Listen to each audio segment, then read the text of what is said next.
Salam sejahtera untuk kita semua. Pelajaran Sekolah Sahabat dengan tema utama 3 Pekabaran Kosmis. Pelajaran ke-9, Kota yang disebut Kekacauan. Minggu 21 Mei, 2 sistem mencolok. Bacalah Wahyu 12 ayat 17 dan Wahyu 17 ayat 14. Bagaimanakah gereja Tuhan digambarkan dan apa reaksi iblis terhadapnya? Selama berabad-abad, Tuhan selalu memiliki umat yang setia kepadanya. Wahyu 12 ayat 17 menggambarkan kesetiaan umat Allah seperti mereka yang menuruti perintah-perintah Allah, dan juga di tempat lain digambarkan seperti dipanggil, dipilih, dan setia.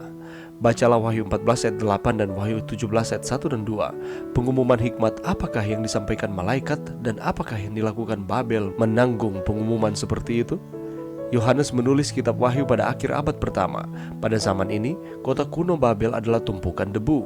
Ketika Yohanes menuliskan pekabaran dalam kitab Wahyu, kota Babel secara harfiah telah dihancurkan selama lebih dari beberapa abad. Dalam kitab Wahyu, kota kuno Babel dianggap sebagai tipe atau simbol Babel akhir zaman. Dalam nubuatan Wahyu, Babel mewakili sistem agama palsu yang akan memiliki karakteristik serupa dengan Babel Perjanjian Lama. Prinsip-prinsip yang memadu Babel kuno akan menjadi struktur dasar Babel modern dan spiritual. Dalam Wahyu 17 ayat 1-6, seorang wanita memakai kain ungu dan kain kirmisi melangkah melintasi bentangan waktu. Wanita ini menunggangi binatang berwarna merah ungu. Kitab suci menyebutnya pelacur. Dia telah meninggalkan kekasih sejatinya Yesus Kristus. Di sini Rasul Yohanes memberi kita gambaran grafis tentang sistem agama yang murtad yang memiliki pengaruh kuat di dunia. Lihat kalimatnya, kekuatan ini adalah satu dengan dia raja-raja di bumi telah berbuat cabul dan penghuni-penghuni bumi telah mabuk oleh anggur percabulannya. Wahyu 17 ayat 2. Mabuk selalu negatif dalam kitab suci, dan percabulan simbol dari ajaran sesat, doktrin dan praktek yang sesat. Baik para pemimpin maupun rakyat jelata sama-sama telah dipengaruhi secara negatif oleh kekuatan ini. Apa satu-satunya perlindungan kita? Pelajaran yang bisa kita dapatkan pada saat ini. Seorang wanita dalam Alkitab adalah lambang untuk umat Allah.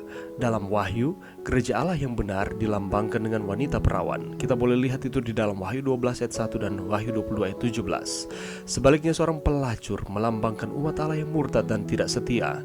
Dalam Wahyu 17 ayat 5, pelacur ini dikenal sebagai Babel besar. Sama seperti Babel kuno bergantung pada sungai Efrat demi kelangsungan hidupnya, demikian juga Babel di akhir zaman bergantung pada dukungan orang banyak untuk memaksakan rencananya. Dan jangan pernah kita melupakan bahwa selama berabad-abad Tuhan selalu memiliki umat yang setia kepadanya. Tetapi berlawanan dengan itu, ada juga mereka yang tidak setia kepada Tuhan di sepanjang zaman, yang berusaha untuk melawan akan umat-umat Allah. Ketika Yohanes menulis kitab Wahyu pada akhir abad pertama, pada zaman ini kota kuno Babel adalah tumpukan debu. Dan ketika Yohanes menuliskan pekabaran dalam kitab Wahyu ini, kota Babel secara harfiah telah dihancurkan selama lebih dari beberapa abad. Di dalam kitab Wahyu, kota kuno Babel dianggap sebagai tipe atau simbol Babel akhir zaman. Dan kalau kita membaca di dalam Wahyu 17 ayat 2, Wahyu 14 ayat 8, dan Wahyu 18 ayat 2 dan 3, ada dua kelompok manusia yang digambarkan terlibat dalam hubungan yang tidak senonoh dan yang mau dibujuk oleh Babel akhir zaman. Kelompok pertama adalah raja-raja di dunia, kuasa politik yang memimpin. Mereka digambarkan terlibat dalam hubungan persinahan dengan perempuan sundal Babel. Dalam Perjanjian Lama, bahasa persinahan sering digunakan untuk menggambarkan bagaimana Israel murtad meninggalkan Allah dan berpaling pada berhala. Hubungan zina antara raja-raja di bumi dan pelacur melambangkan suatu hubungan intim antara Babel di akhir zaman dan kuasa politik yang memerintah dunia. Di dalam nubuatan kitab Wahyu, Babel mewakili sistem agama palsu yang akan memiliki karakteristik serupa dengan Babel Perjanjian Lama. Prinsip-prinsip yang memadu Babel kuno akan menjadi struktur dasar Babel modern dan spiritual. Dan kalau kita melihat kelompok yang kedua yang terlibat dalam hubungan sinah dengan pelacur Babel adalah penduduk dunia, yaitu orang banyak. Mereka menjadi mabuk rohani dengan anggur hawa nafsu cabul Babel. Sebaliknya, berbeda dengan kuasa-kuasa politik, populasi dunia ini mabuk oleh ajaran dan praktik-praktik Babel yang menyesatkan. Mereka mengira bahwa dia dapat melindungi mereka.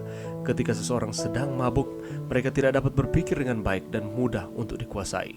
Seluruh dunia, kecuali umat sisa yang setia, akan dituntun hingga tersesat. Dan kalau kita baca dalam Wahyu 17 ayat 1-6, sini digambarkan sebagai seorang wanita memakai kain ungu dan kain kirmisi melangkahi melintasi bentangan waktu.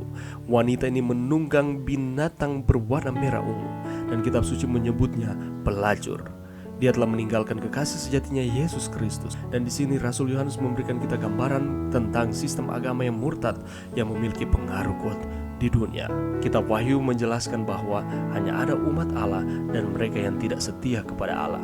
Mau ada di manakah kita?